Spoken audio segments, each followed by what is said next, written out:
Imagine a world where lips never touched. No goodnight kisses, no first date butterflies, no romantic embraces. Now ask yourself, who was the first human to press their lips to another's? And why did they do it? Kissing feels so natural, so instinctive, that we assume it's always been part of human behavior. But the truth is far stranger and far more fascinating than you might think.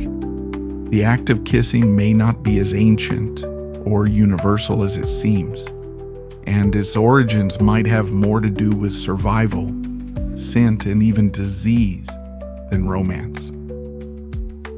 Let's dive deep into the primal past to uncover the real story of kissing.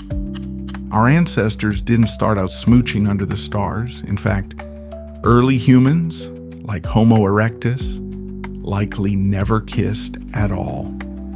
Their relationships were built on reproductive instincts, not emotional intimacy. Sex was practical, and affection as we know it today was virtually non-existent. But fast forward to Homo sapiens, and something begins to shift. As human brains grew and societies became more complex, bonds between partners started to matter more. Emotional attachment became a survival tool. Infants were born more helpless, requiring longer-term care. That meant stronger pair bonds and new ways to form and reinforce them. Enter the kiss. Believe it or not, the first kisses weren't between lovers. They were between mothers and babies. Anthropologists believe that mouth-to-mouth feeding, where mothers chewed food and passed it directly to their infants, may have laid the groundwork for lip-to-lip contact. This practice is still observed in some traditional cultures today, and it would have created an early form of intimacy that was deeply emotional and essential for survival. From there, as humans evolved stronger emotional bonds and social complexity, the same behavior may have been co-opted into adult relationships. But here's the twist: not all cultures kiss, and not all humans did, even in ancient times. In fact, a 2015 cross-cultural study published in American Anthropologist found that only 46% of cultures surveyed engaged in romantic kissing. That means more than half of societies didn't use kissing in romantic or sexual contexts at all. So what does that mean? Kissing isn't instinctive, it's learned. And like fire language or art, it may have been invented, discovered, and spread from one group to another. Where did it start? Some of the earliest recorded evidence of kissing comes from ancient India, around 3,500 years ago. In Sanskrit texts like the Vedas, there are references to people joining mouths, not unlike modern kissing. Later, in ancient Mesopotamia, around 1800 BCE, written texts describe lovers kissing, not just for affection, but as a symbol of spiritual or social unity. From there, kissing spread through early civilizations, like a cultural contagion, Egypt, Greece, and Rome, each society adding its own meaning: affection, loyalty, submission, even ritual.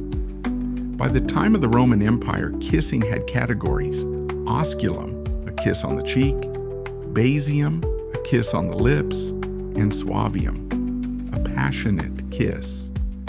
Romans kissed in greetings, politics, religion, and yes, in love. But not everyone was on board. After the fall of the Roman Empire, kissing became less prominent in Europe during early Christian times, often viewed with suspicion or seen as sinful unless tied to marriage or divine symbolism. In medieval times, kissing returned in rituals. Knights kissed the cross, feudal lords kissed hands, but romantic kissing was again mostly private. Then came the Renaissance, the Enlightenment, and the modern age, where love, desire, and personal freedom brought kissing back into the spotlight. Yet even today, not all cultures embrace it. So why do we kiss? Modern science tells us kissing may help humans subconsciously evaluate a partner's genetic compatibility through taste and smell. Saliva contains chemical signals, including hormones, that give us biological data about potential mates.